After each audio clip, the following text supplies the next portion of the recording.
Peter, as a piece of legislation, how would you rate the Coastal Act's effectiveness? Let me put it this way.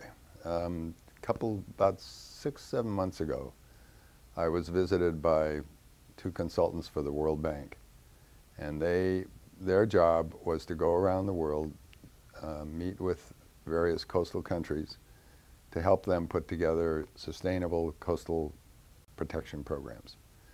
And they were in South Korea, and they were told by the CEO of Hyundai, you got to go talk to the Coastal Commission in California because they're the only ones who are really doing this.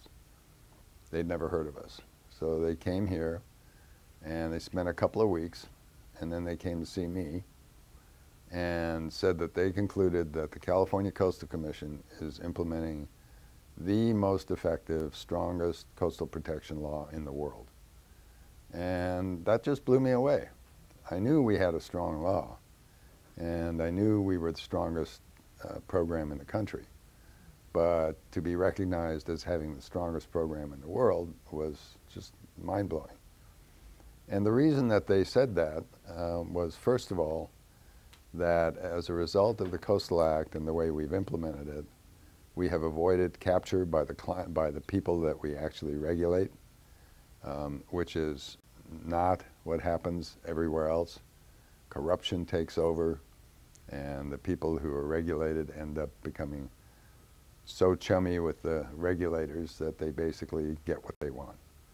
Second is that we have a really strong law.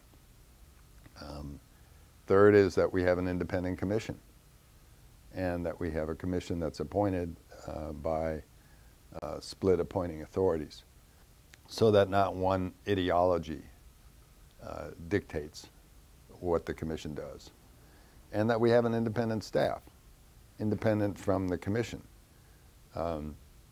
We work for the commission, but we make our own professional judgment, and then the commission makes the policy call.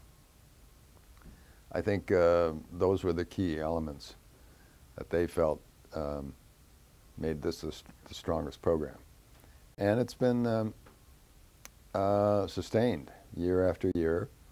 Every time there's been an attack on it, the public has risen up to protect it. And it's essentially remained as strong as it was when it was enacted in 1976. The initiative was a strong law in and of itself, but that was a temporary law. And it went out of existence in 1976 when the Coastal Act was passed. And the fact that it's met the test of time, and our record is outstanding in terms of achievement. And you have to recognize that most of the things that have been achieved under the Coastal Act are the things you don't see. You know, it's the access that hasn't been lost, the wetlands that haven't been filled, the views that haven't been destroyed, the second home subdivisions that haven't been allowed, the agricultural lands that haven't been destroyed. So it's the things that you don't see that are the major accomplishments. Also, other things you don't see are attitudinal changes by elected officials who have come to recognize that coastal protection is a priority.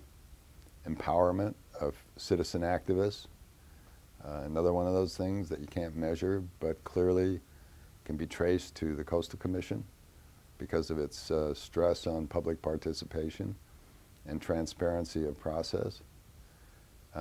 Those are all incredibly important elements of what I would call our measures of the success of this law.